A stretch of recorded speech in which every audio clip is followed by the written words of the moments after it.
What are the desperate moments in a person's life? A girl was crossing the road when a car rushed towards her. At that moment, a boy pushed her away. Fortunately, the vehicle stopped in time, but unfortunately, the girl never woke up. A man crossed out his girlfriend's name on a tree not because their relationship ended, but because they had a car accident while returning here to celebrate their anniversary. He was unharmed, but his wife died. Years later, he came back here again and crossed out his own name, the only one left on the tree. An old lady trembled with both hands, holding a fork and trying to pick up the peas on her plate. She attempted many times, but all ended in failure. After living a life that was either wonderful or plain, the old woman couldn't accept that she had become someone who couldn't even feed herself. A boy ended his trip and was pleasantly surprised that his parents had prepared a welcome home party for him, but he was told it wasn't a party. His father had committed suicide when he left, and today was his funeral. Before his father left, he had left a note for him, which would become the boy's lifelong nightmare.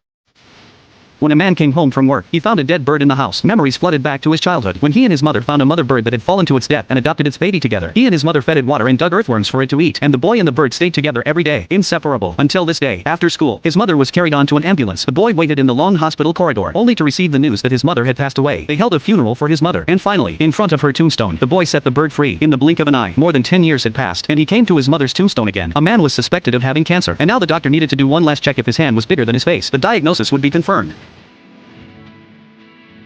The man returned home in a daze, and his wife rushed over to hug him, then told him the news that she was pregnant. The man was heartbroken and told his wife about his illness. Now, they could only accept it calmly. While undergoing treatment, the man looked forward to the arrival of his child, choosing a crib for the baby with one hand and a coffin for himself with the other. They named the child, prepared a baby shower and a stroller for him, but the man's health grew worse and worse until he couldn't take care of himself and had to stay in bed. In the blink of an eye, it was the day his wife was due to give birth. She was rushed to the operating room, and the man struggled to follow, but in the end, he could only cry in pain on the ground. Meanwhile, after enduring great pain, his wife finally brought their child into the world, but what awaited them was deeper despair. Looking at the emaciated child, the man was overwhelmed with grief. He held the child's hand and quietly waited for his death.